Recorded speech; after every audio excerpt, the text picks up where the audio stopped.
Jai Jagannath.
भगवान की जय, गोपराज प्रहलाद महाराज की जय, समस्त भक्तवृंद की जय, निताय गौर प्रेमानंदे हरि हरि बोल।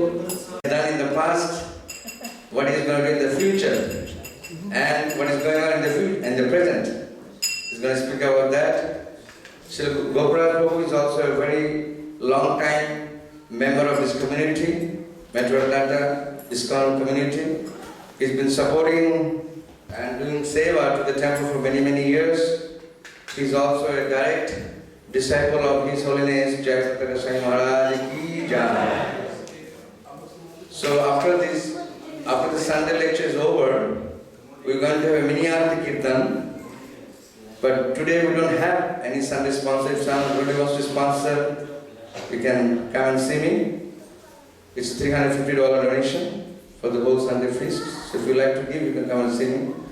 And then there will be a kirtan, and then there will be a little bit more announcement. Then there will be prasadam for everyone. Please do not leave without taking prasadam. And anyone who has come here for the first time, please try to collect a Bhagavad Gita on the table outside.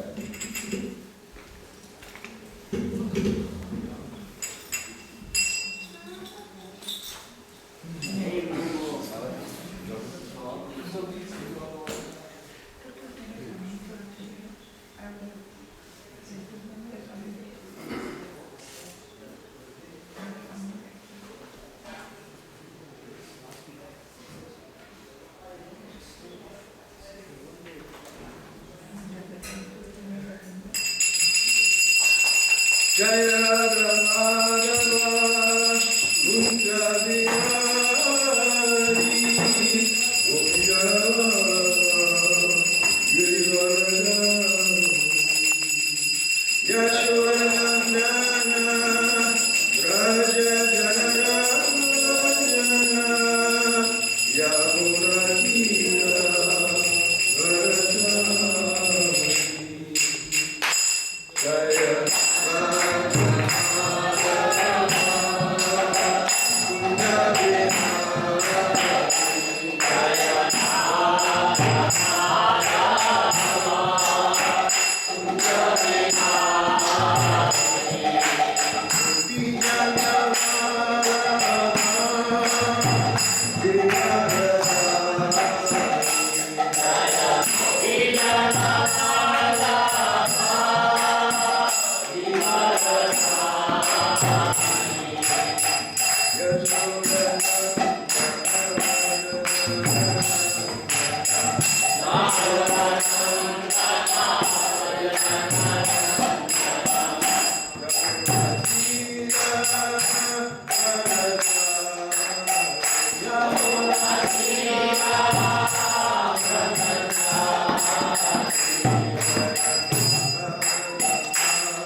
Prabhupada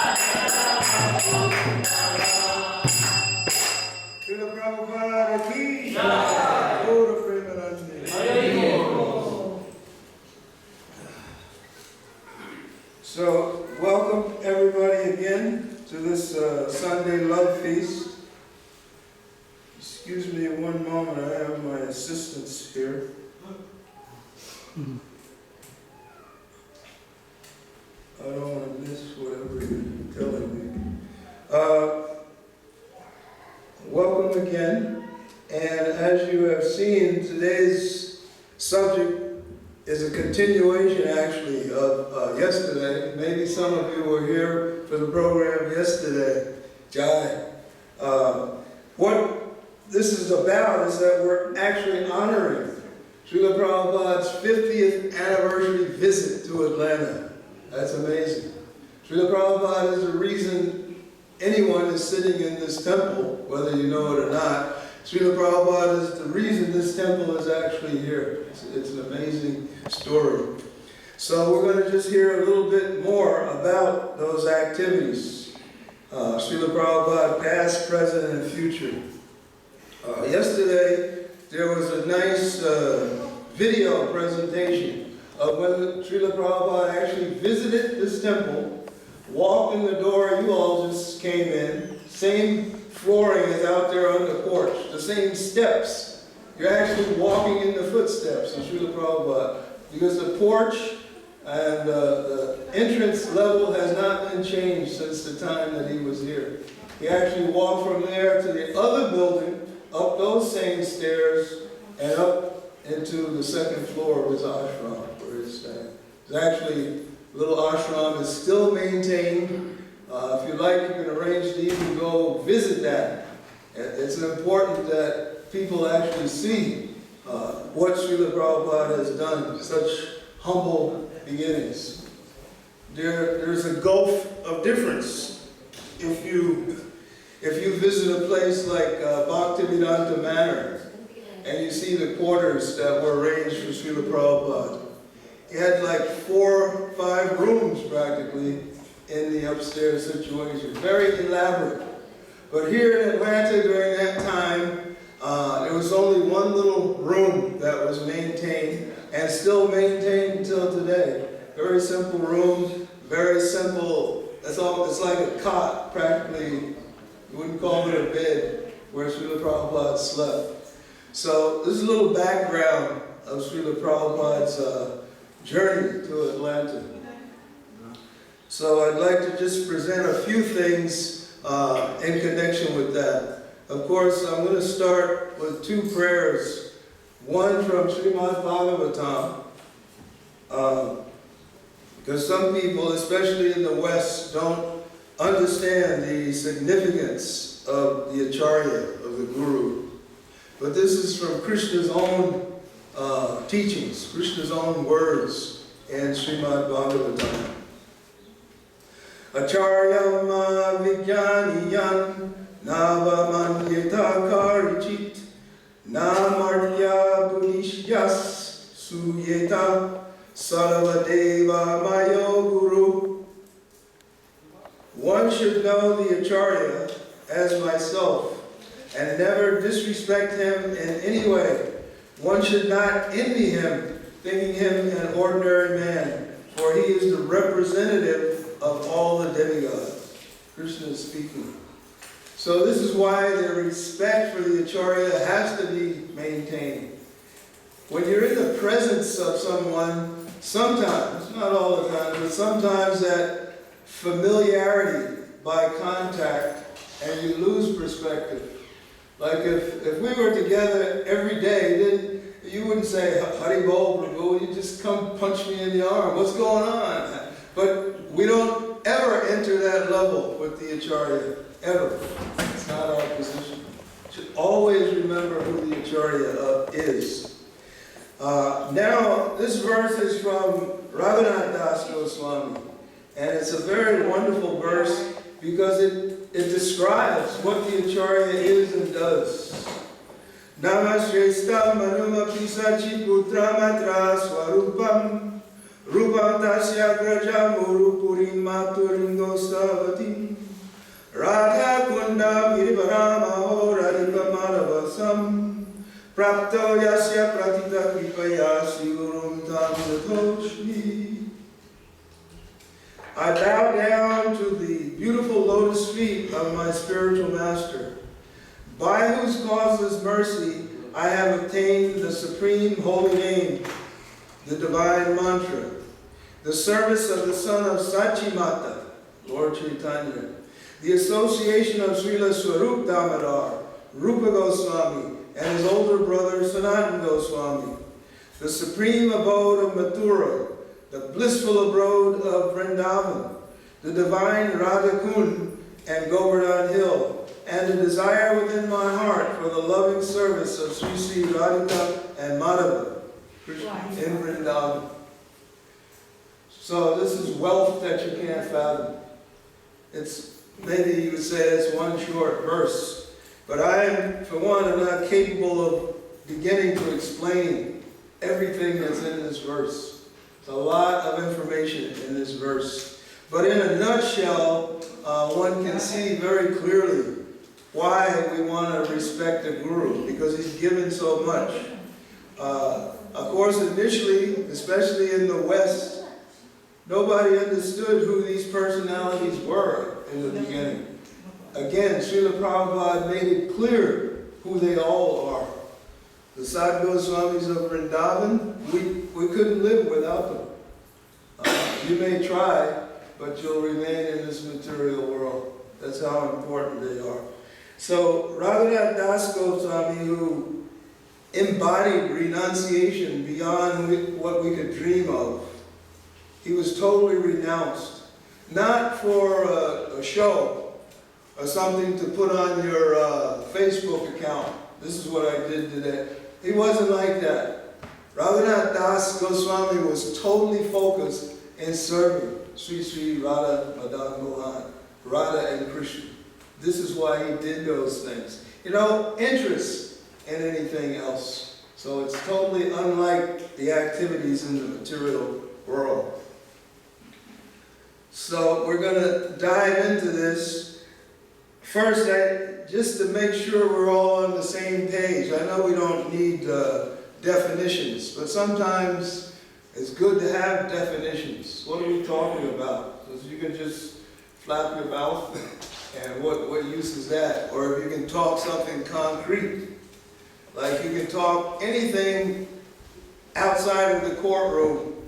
But when you go in the courtroom, you better have a solid presentation.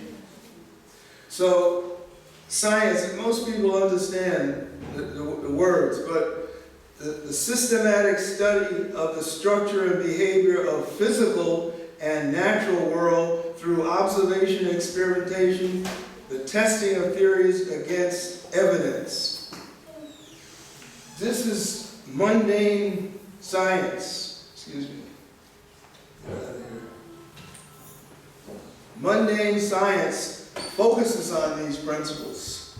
This is a bottom-up approach. It's called ascending. You're trying to find out something by exploring step by step up the ladder. So you may reach the top, you may reach the middle, you may fall off at any time. This so-called systematic study that they put so much faith in. This is the scientific study. So this basic definition of science is where we're starting. And of course, many times it's asked, you know, can the Krishna consciousness scientifically prove anything, show you anything? Has anybody had that question asked? Can you scientifically show anything about Krishna consciousness? This mantra you chant? So scientific basically means based on or characterized by the methods, principles of science, the study. The scientific study of earthquakes is an example. So the study, something that's scientific. You want some proof. But we got to jump down here because I want to, what is proof? Evidence of an argument establishing or helping to establish a fact or the truth of a statement. Evidence. So you, in order for evidence even to be put forward to you, you have to understand the characteristics of what you're talking about. If you say to me, Prove you have a mango hiding over here. Well, I may or may not have a mango in the back of my seat. But what do we know for proof? We know that mango is a fruit. We know it's kind of circular, oblong shape, etc., etc. If I pull this out and I say, here's a mango, well, you already have a background in this. You know, this guy needs to be taken downtown. He's not with us. So when you say, can you prove to me there's God? Then you must know God. Who is God? Can you prove to me there is God? Well, what do you know about God? So I can prove it. I can present God to you right now. That's amazing. I can present, and I have no qualification. I have nothing. But even somebody as ignorant as I am, I can say with beyond a doubt that I can show you God right now. If you were presenting me with that question, there is God. If you don't have the background of what Srila Prabhupada has presented, then you're going to have some questions. Excuse me, sir, I see some statutes. That's about as far as you can get. But with proper background, you can know immediately, this is Krishna. And with that much understanding, it's going to immediately bring about at least a little awe and veneration. We have to remember who we are in front of at every moment. Not only when you walk in the temple, but out on the street. That's the difficult part. So proof is evidence of an argument establishing or helping to establish a fact or the truth of a statement. So if we got into the nature of the Archa Vigraha, that would take a whole class. We're not going to go in that right now, but that's how we would scientifically set out to prove that Krishna is Krishna. But back up a little bit, I just want to draw out what the scientists and so-called modern thinkers, philosophers rely on. This so-called scientific method. You might have had it. I'm sure you had it in school, university. This is real basic in one sense. There's 4 things that you have to do in this: observation, make a prediction, analyze your data, and draw a conclusion. So all of this relies on us as human beings. It relies on our mentality, our mind, our brain, the brain structure. That's what it relies on. When you observe something, I see a little seed I put in the ground is coming up and there's the first little shoot. So I make the conclusion, when you put a seed in the ground and take care of it, it's going to grow into a shoot. So the scientists are still wondering what's going to come up. Even a child that knows if he planted a banana tree, banana bush, bananas are going to come from that seed. If you keep watching this seed hoping that mangoes will come from this seed, it's not going to happen. So the scientific method is flawed from the very beginning because the scientists don't take into consideration 4 important things. You will find this the first things that come up in the Vaishnava philosophy. But these 4 things are crucial to understanding everything. The Vedic Vaishnava philosophy mentions 4 defects inherent in human beings. And here I listed them out. Brahma. People are prone to make mistakes. Anybody in here never made a mistake? Mistake-free? No. Pramada. People are under illusion, such as believing they'll live forever. Because we don't think about death. It's like everything's going to be okay. Once I get this injection, once I take these pills, I got it made. But we're not, people. It sounds kind of harsh when I say we got to wake up because we're going to be leaving this body. We don't want to discuss that. I might step out the door and that's the last you see Goparaj. That would be unfortunate for me at least. But we don't know the time that we have to leave the body. But think of it like this. We've been invited to live in an apartment, and at any time the owner can reclaim it. So, would you tell this soul please not to cover his face in the temple? It's not allowed.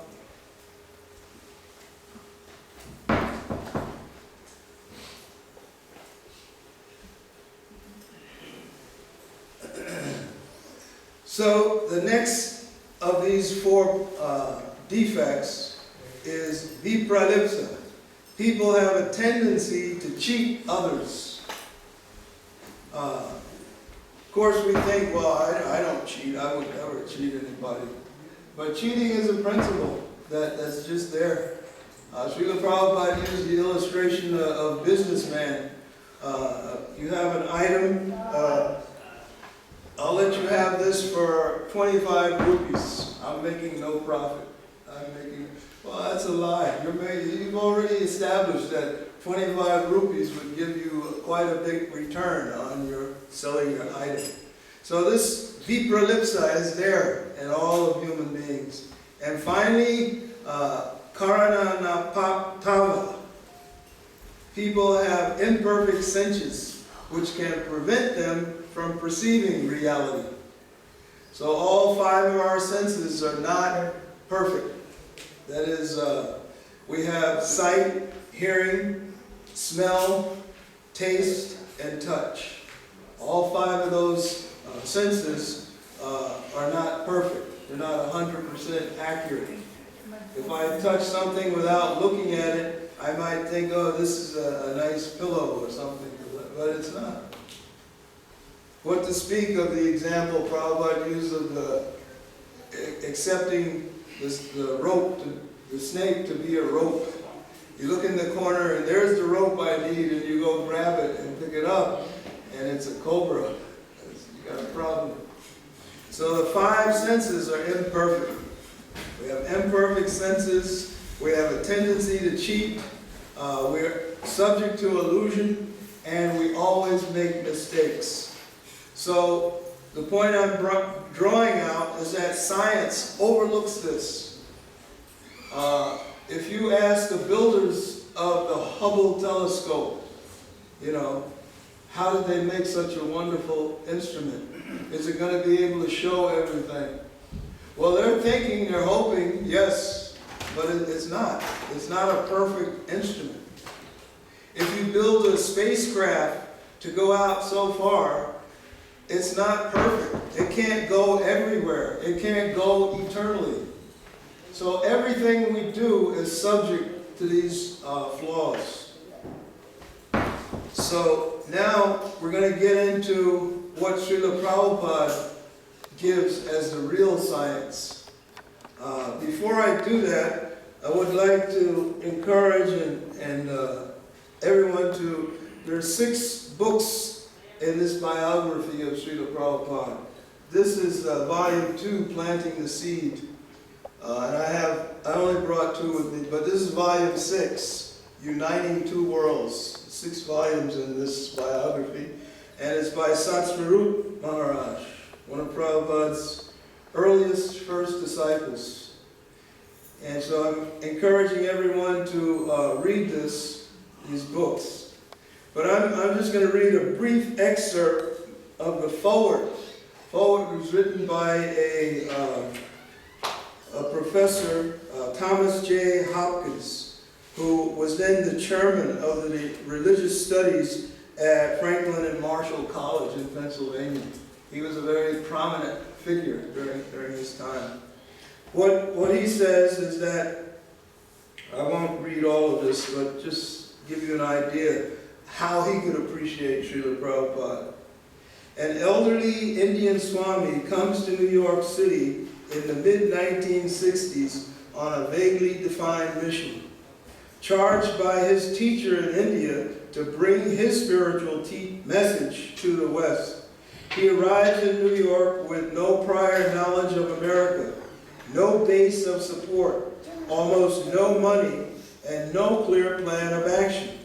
I can footnote that actually in Prabhupada's mind, he had a clear plan of action. But this, again, this is coming from outside observation. He moves about the city somewhat aimlessly, lives for a while in an artist's loft on the Bowery, and finally, with the help of a few early followers, rents a storefront building in the area known as East Village, the heart of the 1960s drug and counterculture movement.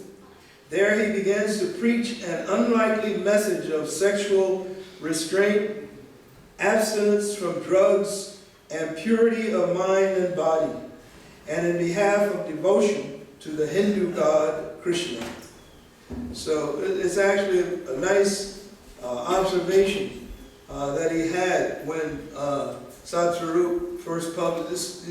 The first 2 volumes were published in 1980, is when this came out. But he had a clear insight on what Srila Prabhupada was doing, how he came to do this, based on his reading of what was presented here. So we can have a clear and a broad concept by reading this biography of Srila Prabhupada, past, present, and future. You get that understanding. Right now, I'm going to read just a short excerpt from one interview that Srila Prabhupada had. The question by the reporter, can you tell me what you believe, what the philosophy of the Hare Krishna movement is? Srila Prabhupada says, yes, Krishna consciousness is not a question of belief. It is a science. The first step is to know the difference between a living body and a dead body. What is the difference? The difference is that when someone dies, the spirit soul, or the living force, leaves the body, and therefore the body is called dead. So there are 2 things. One, this body, and the other, the living force within the body. We speak of the living force within the body. That is the difference between the science of Krishna consciousness, which is spiritual, and the ordinary material science. As such, in the beginning, it is very, very difficult for an ordinary man to appreciate our movement. One must first understand that he is a soul, or something other than the body. So very succinct, very short, but very clear and succinct. Srila Prabhupada tells this reporter, and anyone else who listens, what is Krishna consciousness? In a nutshell, if you can read between the lines, he's already defeated the scientific method. Because this is real science. Real science is actually to know something, to come to some valid conclusion and act upon it. That's real science, not just endless speculation about something. But Srila Prabhupada, in this short paragraph, establishes that Krishna consciousness is science. And it's based on a simple thing, as we were mentioning, a live body and a dead body. What's the difference? The body is there. What happens when the body is no longer active? Well, we call that dead. It's a dead body. So what was happening? Why is the body active when the spirit soul is there? Most people think they know. But every day we go through this, and every day we forget that you're not this body. It's a very simple principle. Srila Prabhupada repeated it in many of the different books. You find that principle mentioned. You're not the body. You're a spirit soul. If one would truly operate on that principle, it would be a totally different world, not the body. Because then somebody could say anything harsh or negative to you, and it wouldn't matter. I'm not the body. Well, you so-and-so, you ugly so-and-so, and you're this and that. Okay, but I'm not the body. So you avoid so much negative energy being tossed around, understanding this principle.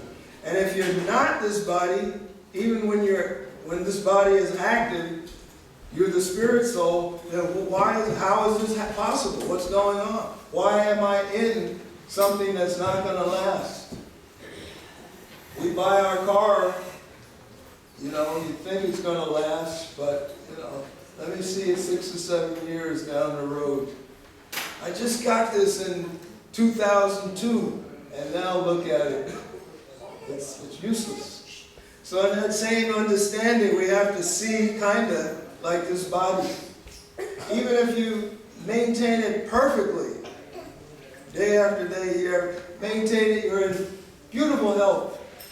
But then one day, everybody's amazed that so-and-so is gone. He's gone. What happened?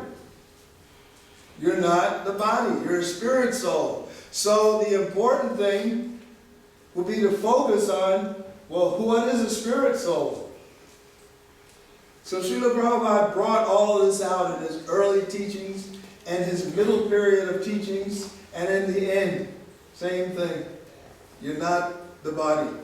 You're going to have to leave this body and go on somewhere. It's up to you as a human being where you go. An animal can't choose where it's going to go next. It's just, the law of evolution. Not the Darwin evolution, but real evolution. I was thinking to add that, but it's complicated. I ran into a description and an explanation of spiritual evolution by Srila Bhaktisiddhanta, which explains all the different incarnations of Krishna, and there's lots of things that relate to that, spiritual evolution, as opposed to thinking some animal just developed by natural means. So Srila Prabhupada was able to quell this interviewer's curiosity by very nicely explaining what is the science of Krishna consciousness. Now we move on, we're moving back, but we're moving on again to break down with scientific method. Through the mercy of Srila Jiva Goswami, one of the 6 Goswamis of Vrindavan. He took everything to the highest degree of explanation.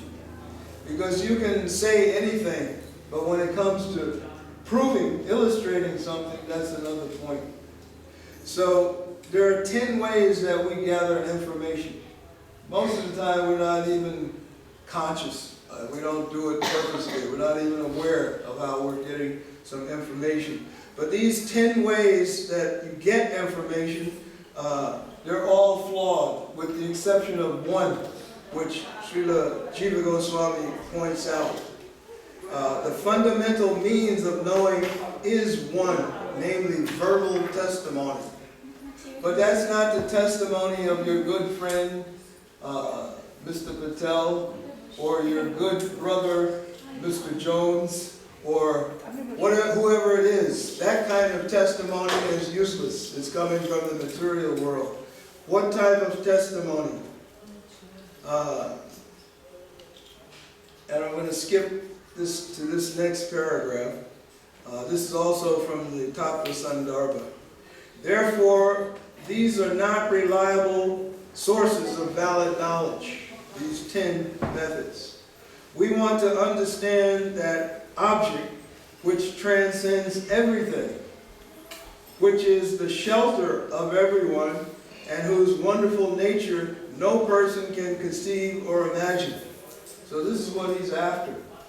And this is how he's explaining how to prove it. And we have no access to this unless somebody is going to deliver it. The Vedas, for this source of knowledge, can only be the Vedas. The Vedas consist of non-material sound, and they alone should be our pramana, because from them have issued all departments of knowledge, mundane and spiritual, among all schools of human thought, since time immemorial. So, the Vedas are not a man-made book of knowledge. The Vedas give information coming from Krishna himself. That's the source of the Vedas. Gopi Pranandana Prabhu gives us, I only got part of his commentary, but it brings out what we're talking about. However useful ordinary sense perception may be in its proper realm, or logic and expert opinion in theirs, they are useless in approaching the transcendental reality, that is, the Supreme Being. That higher reality simply cannot be reached by any human endeavor.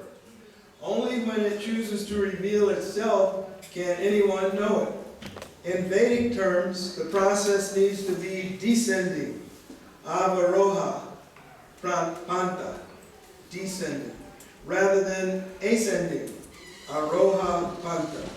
The absolute truth makes itself known in the most reliable way by shabda pramana, words of authority, that are aparusheya, not created by any mortal being.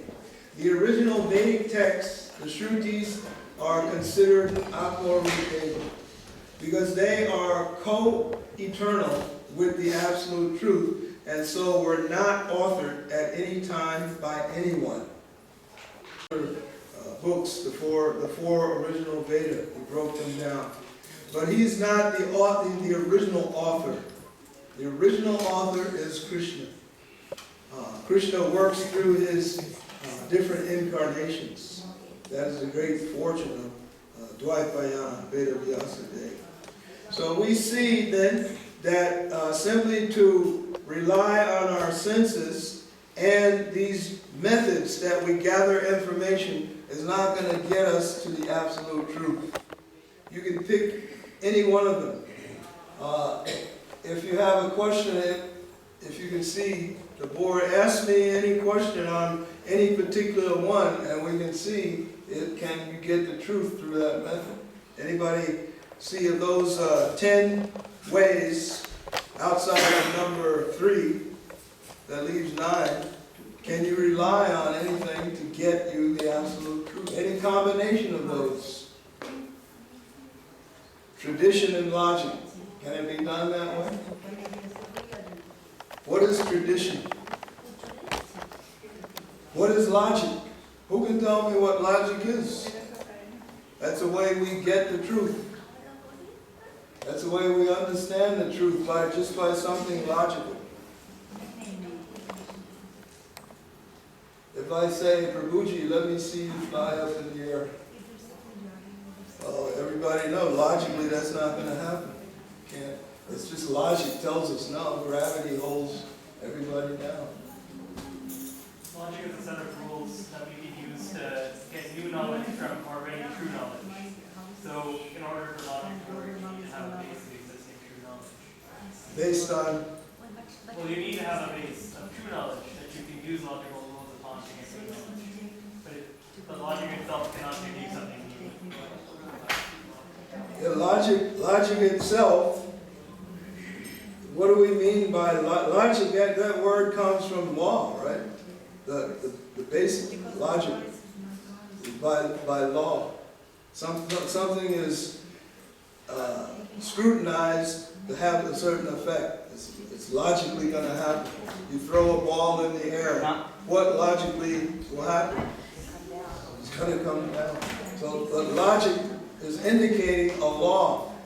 Because why should the ball come down? You say that's the law of nature. And then if you explore the law, implied in that, given in that is a lawmaker. You can't just have a bunch of laws out there. Who made them? Who said this is going to happen? You know, there's laws in every country. There's laws in everywhere you go. There are laws. If you go to the Amazon rainforest, there are certain laws that are in place. Certain things are going to happen. Why is it happening? Who made those laws? So laws imply a lawgiver. You can't just say, well, it was nature. Because again, you have to answer, who is nature? What do you mean by nature? What is meant by nature? Nature causes this to happen. We're evolving through nature. How? What? Who is nature? Because if nature says the ball comes down, who established that? We're left in the same spot.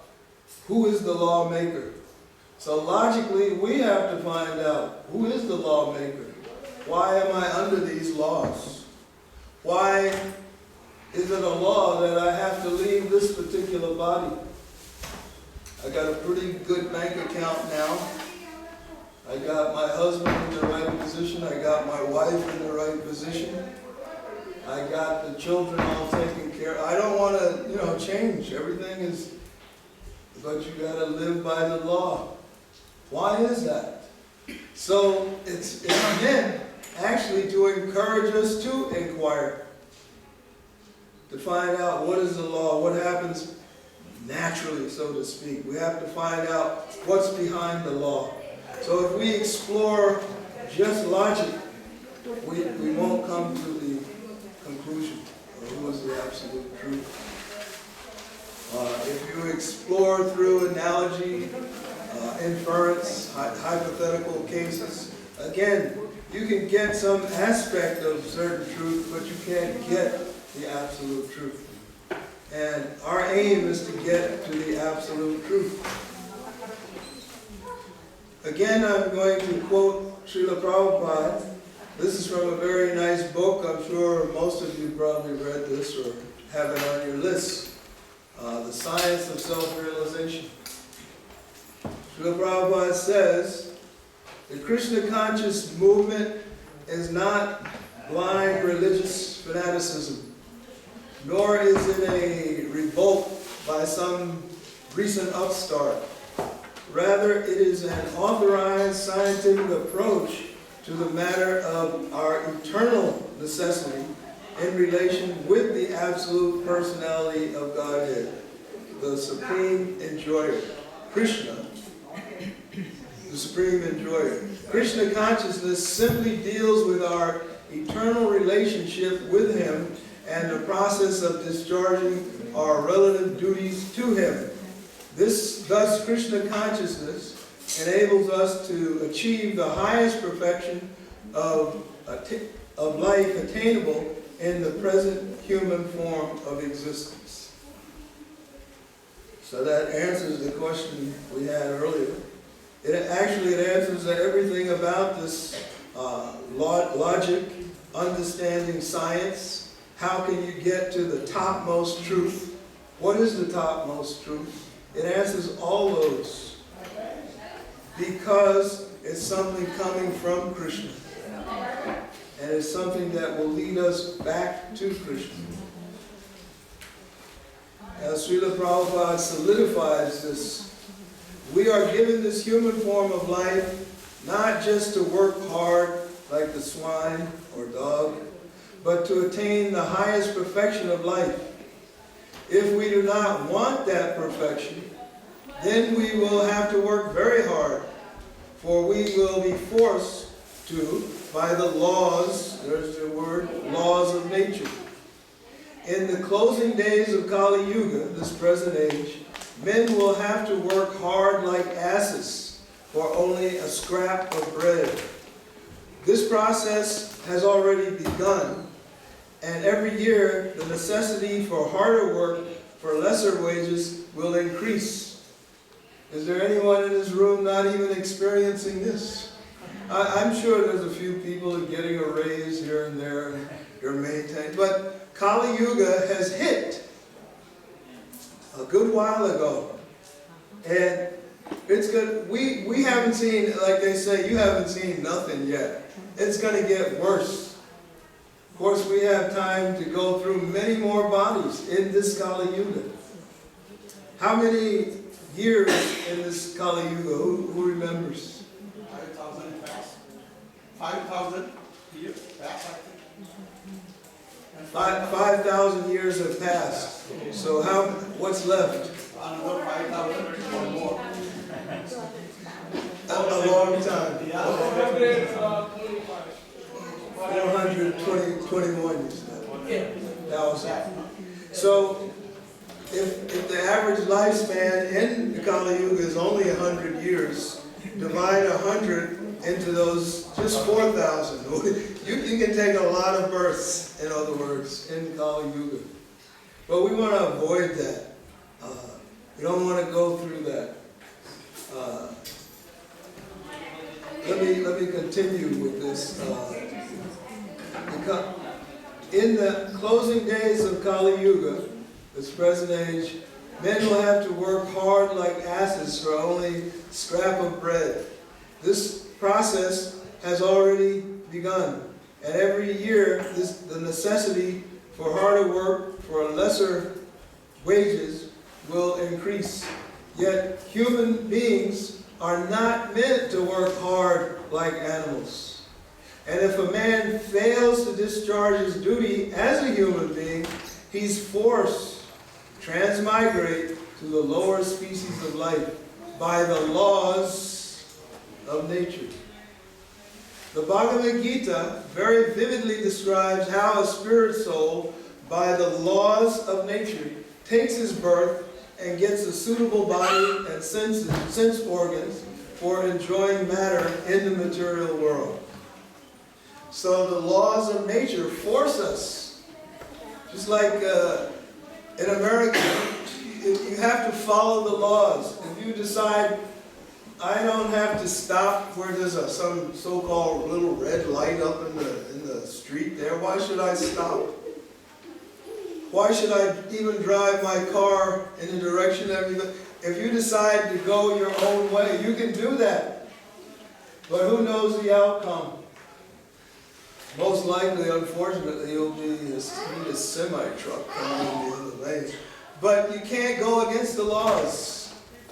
There's going to be some consequence. So what is coming out here, if you break the laws of humanity, that law says you should search after the Supreme. If you break that law, you're not interested, you don't want to do it, you can do it. But you're going to run into that semi-18-wheeler. It's looking for you. So you can break any law because human beings have that tendency. You can break the law, go against it. But you're going to have to pay the consequences. So wrapping up with Srila Prabhupada, you'll notice here, I put this is an actual image of Srila Prabhupada when he boarded the Jaladut coming to America. Even though it's past, it's so vividly present right now, and it's going to be very important in the next 10,000 years. Srila Prabhupada said so himself. Not the passport, but Krishna conscious movement. Neither the scientists nor speculative philosophers have yet arrived at any conclusion concerning the cosmic situation. All they have done is posit different theories about it. Some of them say the material world is real. Others say that it's a dream. And yet others say that it is ever existing. In this way, different views are held by mundane scholars. But the fact is that no mundane scientist or speculative philosopher has ever discovered the beginning of the cosmos or its limitations. No one can say when it began or how it floats in space. They theoretically propose some laws, like the law of gravitation, but actually they cannot put this law to practical use for want of actual knowledge of the truth. Everyone is anxious to promote his own theory to gain certain fame. But the actual fact is that this material world is full of miseries and that no one can overcome them simply by promoting some theories about the subject.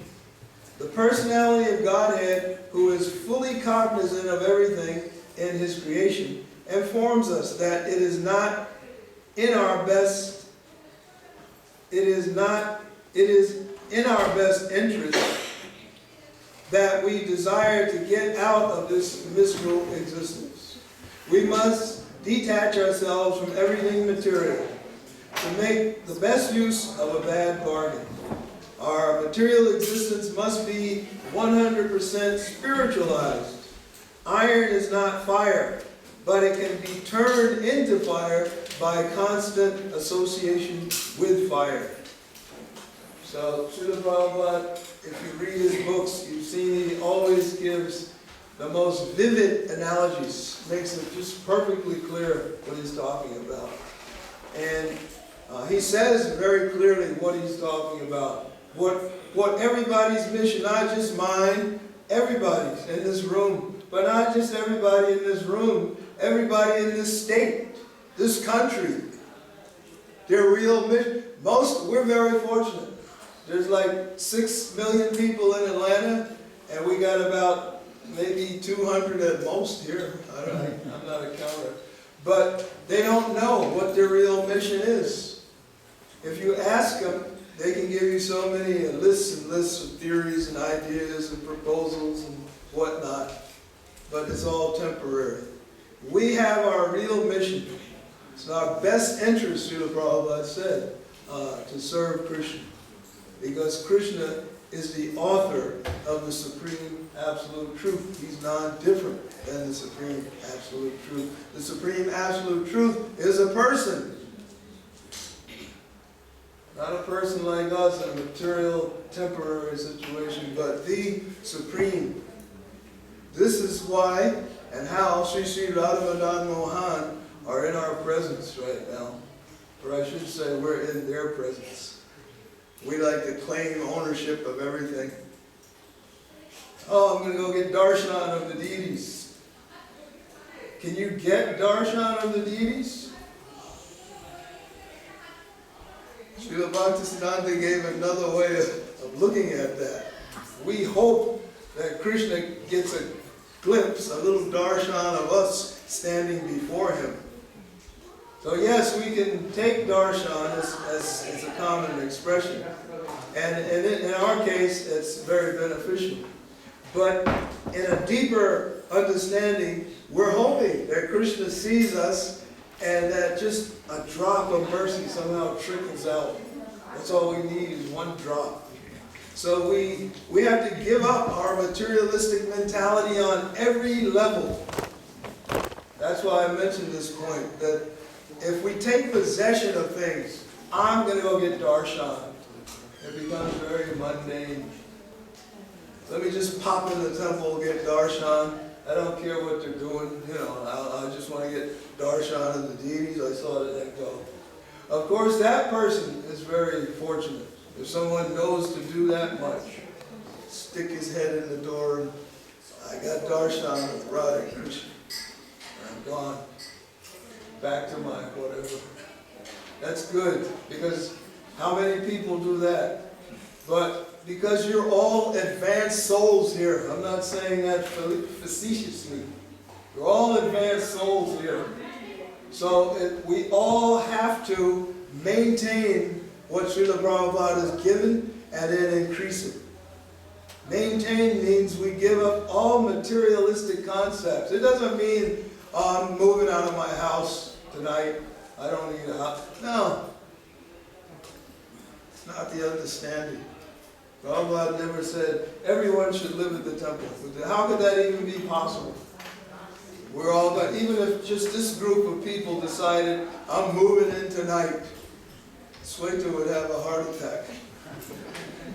If everybody here said, I'm moving in tonight, and I'll sleep here, I'll do this. No, it's an organized situation. You can't just do that.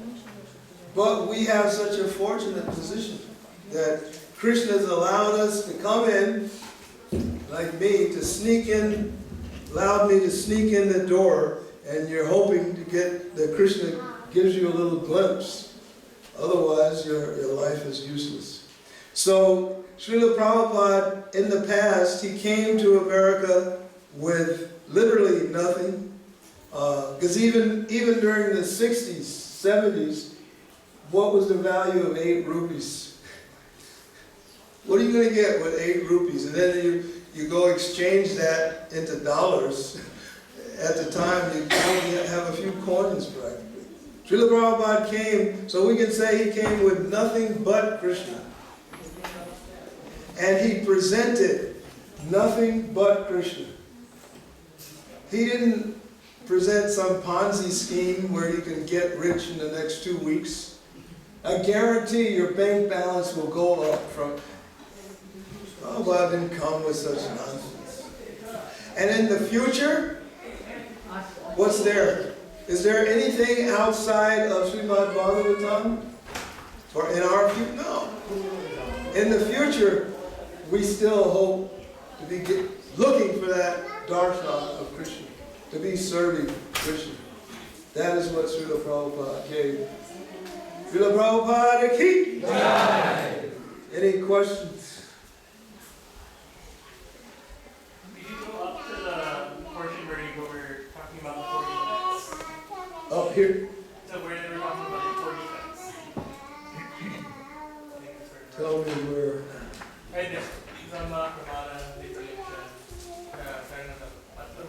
yeah. So the 4 defects, one common argument that's made in support of the scientific method is that they acknowledge that they have the 4 defects, right? They say, yes, none of our theories, they're all theories, right? And the idea is to use symmetries, for example, having different people perform the experiment, having it perform different places at different times, and to bring down the error level to a reasonable chance. Like maybe there's a 1 in 1 billion chance that I'm wrong, but there's always going to be a chance.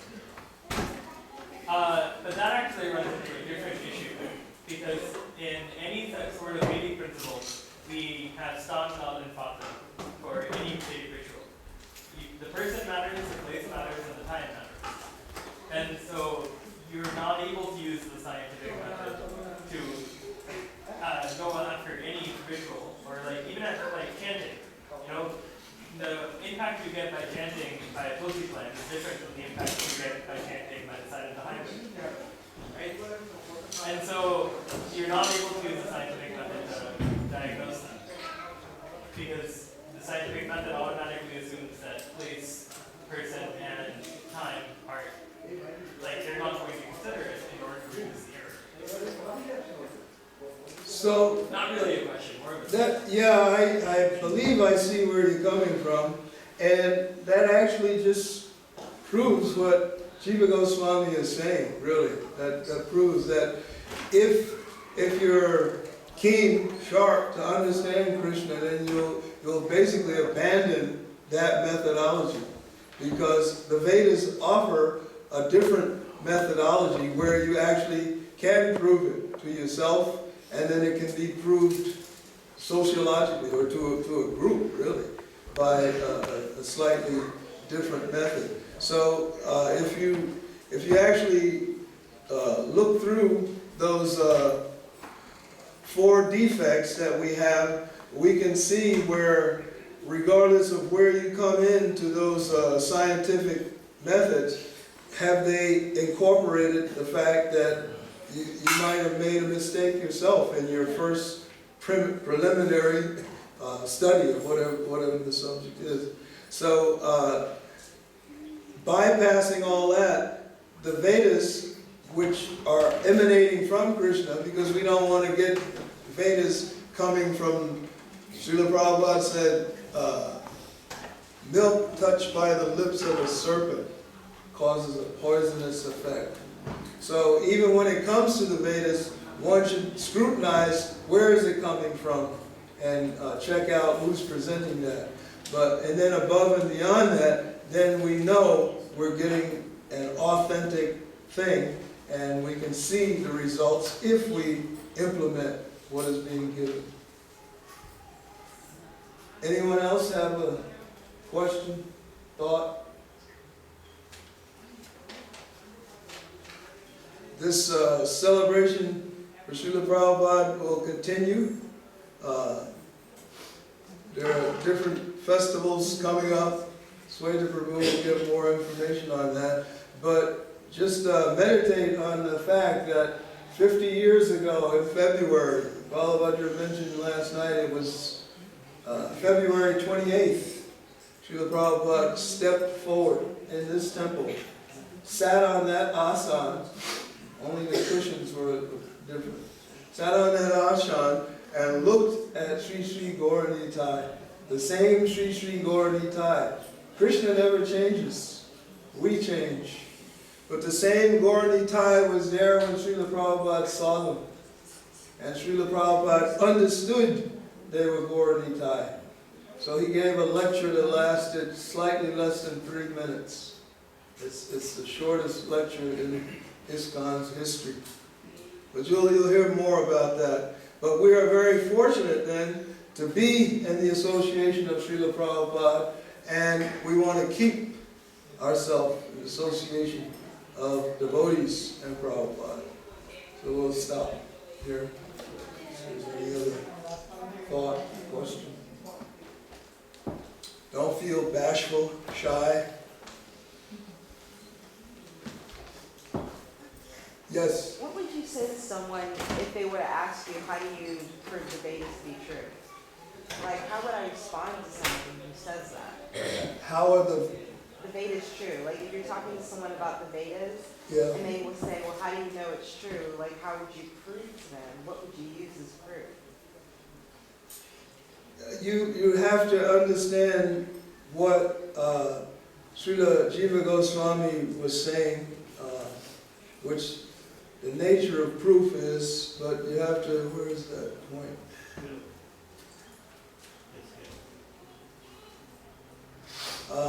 What he explains about what will you accept as proof. You have to ask them, because if you said the Vedas are truth, and that's what I'm basing what I do on, and they want to know, well, how do you know the Vedas are true? How can you prove it, they might say. You have to ask them, what would you accept as proof? Because I'm right here in front of you, and I am proof. This is why I'm doing what I'm doing. So, of course, we never take that inimical approach. We don't want to take an arrogant approach. But you can explain, well, I'm doing what I'm doing because of my study and association with the Vedas.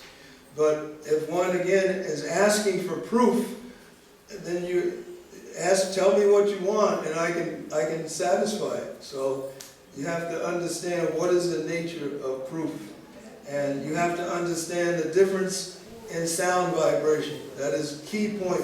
Sound vibration can be very mundane. If the sound just comes from me, like, hello, how are you doing? That's a mundane sound vibration. But if you say Hare Krishna once, you can go back to Golok Vrindavan. Of course, now the average person, especially a non-devotee, they're not going to, what is that? You're crazy. But if you study the Vedas, back to the Vedas, you'll find passages that prove that admit that fact, that somebody can just say Hare Krishna once and be done with it all. Of course, the true devotees that we are, we don't rely on that once, so we have to chant Hare Krishna, Krishna Krishna, Hare Hare, Hare Ram, Hare Ram, Ram Ram, Hare Hare. Srila Prabhupada ki jai.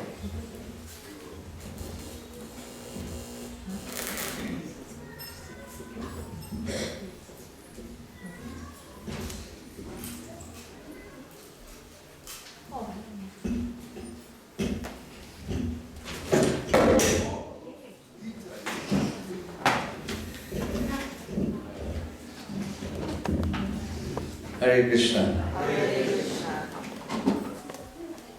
So let's give a round of applause for Goparaj Prabhu.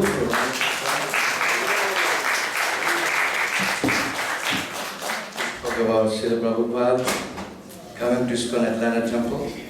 Yesterday we had a Super Saturday. This is first Saturday of the month. It's dedicated to Srila Prabhupada. So some of the Prabhupada disciples, they spoke how Prabhupada came here and how he visualized his deities and how we are shedding tears. And he told the devotees that we please take care of the deities. We've been doing this for the last 50 years. thanks to Iskcon Atlanta. Hari Bol.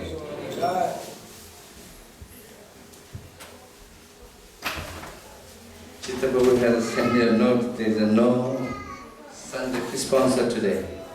Anybody wants to sponsor Sunday feast? I think, yes. Please come forward and do the mini arati.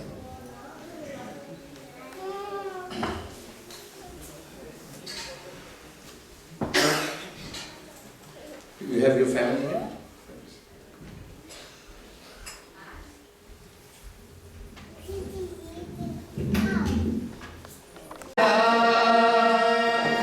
Hare Krishna, Krishna Krishna, Hare Hare, Hare Rama, Hare Rama, Rama Rama, Hare Hare. Hare Krishna,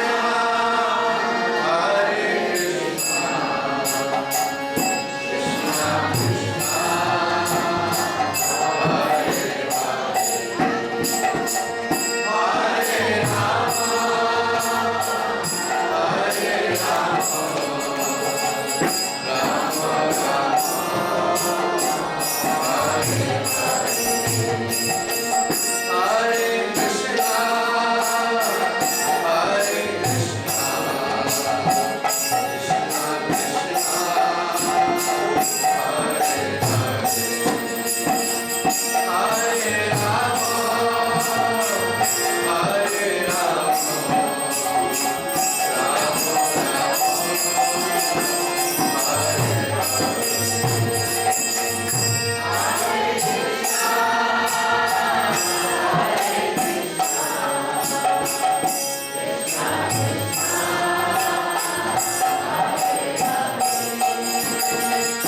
To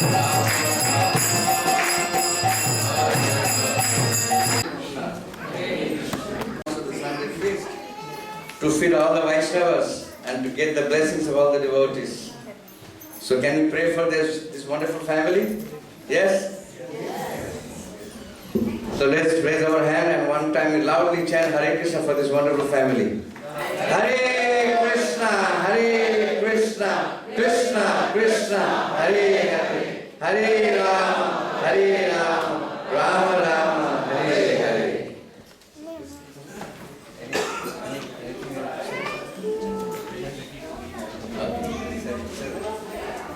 Very blessed and very lucky to be in the company of Prabhu. Thank you. Hare Krishna. Hare Krishna. You all come all the time? So they're feeling very lucky to be around all the Vaishnavas and the deities here. Very beautiful, very nice. Thank you for your service. Stay back. Mr. Mukherjee, Hare Krishna. And this one.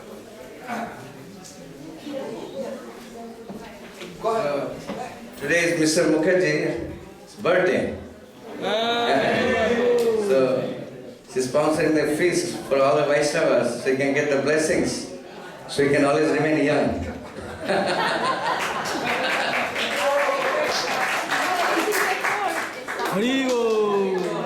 Mr. Mukherjee is a very, very long time community member and always supportive of Iskcon temple, Iskcon Asylum temple. We are really thankful to his good wife and himself also, that he's always wanted to bring always latest service to Srila Prabhupada and always coming here and attending Sunday program, taking Mahaprasad. He'll never go without Mahaprasad. That's another wonderful quality. So, we are very thankful to you for your seva for a long, long period of time. How many years? 82. From 82, he's been serving this temple. I'm 82.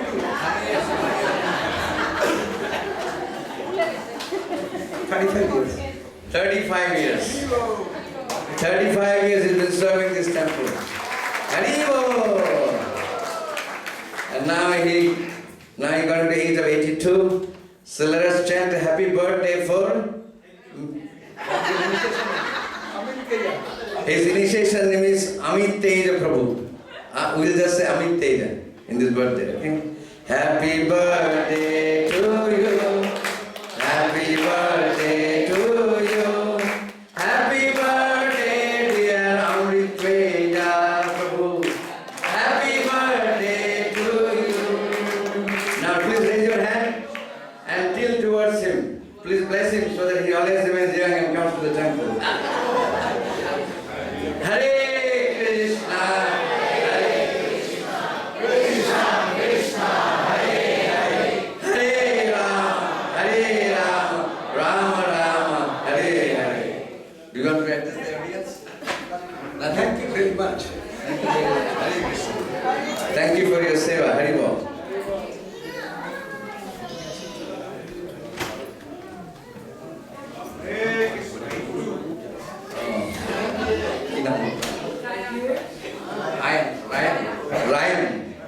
Ryan is another family, Raju's and family, and his son, is 4 years old, and today the Hatikari means his first writing in alphabet. Generally in the Sanskara Vidhi, you have so many Vidhis, like you have Janmatithi, you have Mundan, you have Hatikari, and then you have also Annaprasana.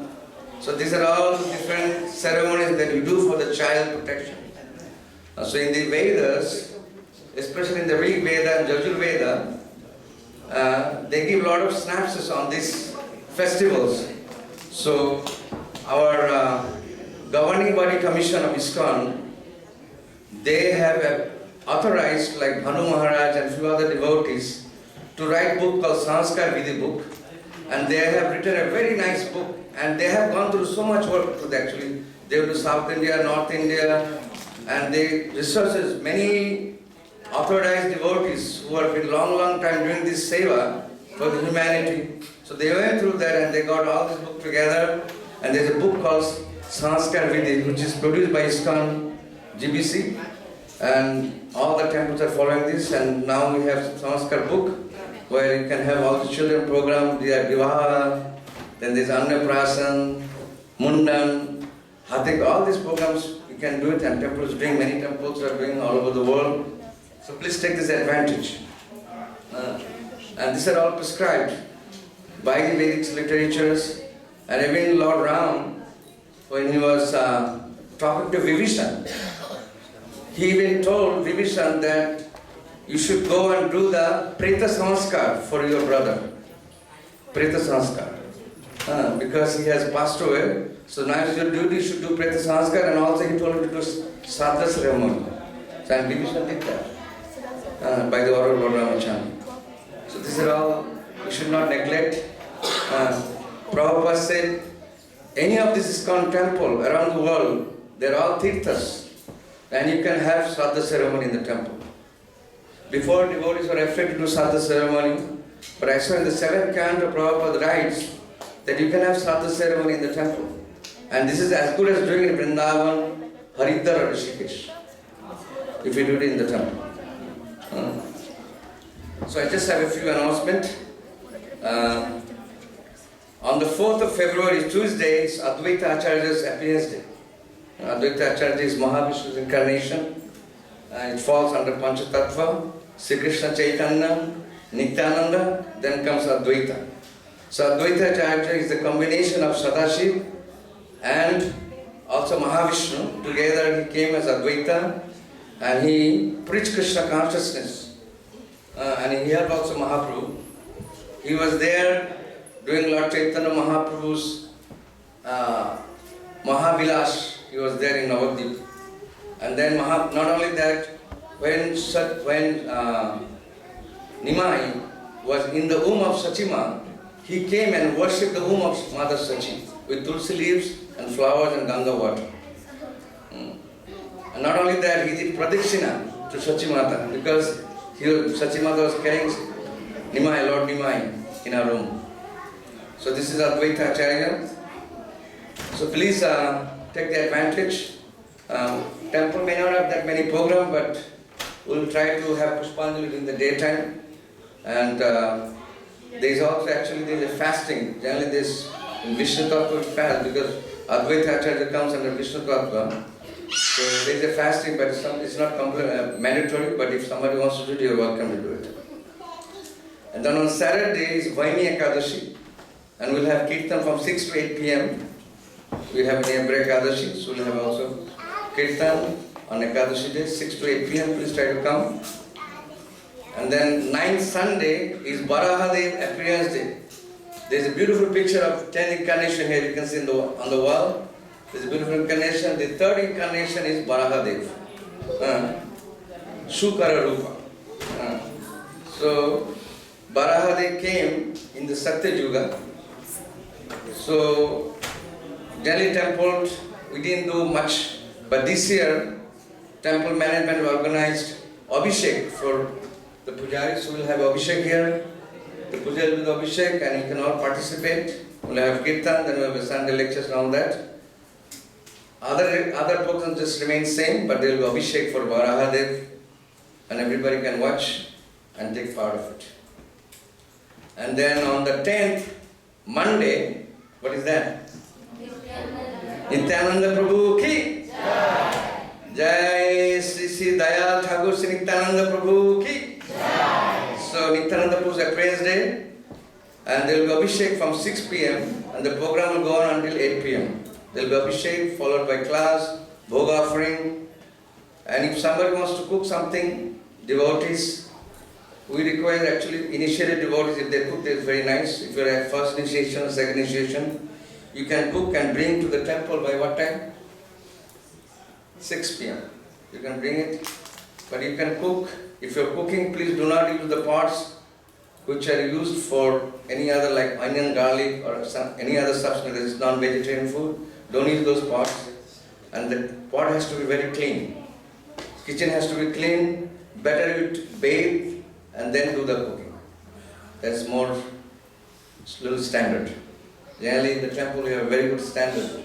Only pujaris, they cook and they have to bathe, they have to have fresh clothes and all that.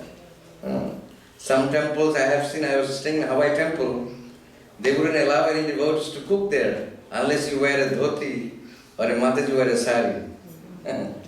That's the standard they maintain. They will not allow you in the kitchen. And also in Mayapur they have this very high standard. And then on Wednesday, we have Narottam Das Thakur Praise Day.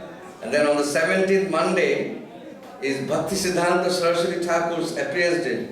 Bhaktisiddhanta Thakur is the Gurudev of Srila Prabhupada. So that's Praise Day. Then there will be also more talks about Srila Prabhupada come to Atlanta by Prabhupada disciples. There will be a special program to take place on that day. So you please all try to come. This will be during the daytime. And we'll try to accommodate this festival in the evening this time. But it still is in the limbo.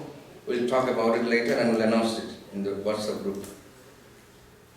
And then on 23rd Sunday is Vijaya Ekadashi. So please pencil these dates. There are special programs. So you can take off your valuable time so you can come and attend these festivals. Okay? And then we're going to launch from next week about Ratha Yatra because Ratha Yatra is coming very soon. And that is the very big festival for the year, especially for Iskcon Atlanta. That is the biggest festival for this temple. So this will take place on 6th, 7th and 8th June.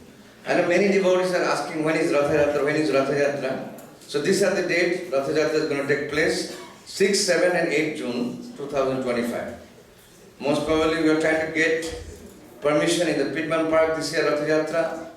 But if we can get permission, we'll have the Ratha Yatra there. Others will have Ratha Yatra downtown by Udra Park. We'll have it there. And this year, our temple president, he's planning to have three Rath cart. Generally, we have one Rath cart, but this year is very special because we are trying to get some Maharajas this year, so we want to have 3 Rath cart. Provided if we can get sponsorship for the $30,000, then we can have 3 Ratha Yatra this year. If somebody wants to sponsor Ratha Yatra, you can let us know ahead of time because this Rath card has to be brought from Canada. Because in North America, generally there is no 3 Rath. Mostly it's only 1 Rath, only New York's, but they don't give it to us, but we have to get from Canada. So if somebody can sponsor this Rath, then we'll try to arrange this Rath to come from Canada all the way. And the last announcement, if you don't have a Bhagavad Gita, Prabhupada Bhagavad Gita, I know many people have Bhagavad Gita. If they are not Prabhupada Bhagavad Gita, we request you to get a Prabhupada Bhagavad Gita. We have a lot of books in our table outside, so please collect a Bhagavad Gita. Hare Krishna. Thank you very much for your coming here and for your patience. The prasad will be served inside. Please take the last darshan of the deities. Thank you. Hare Krishna.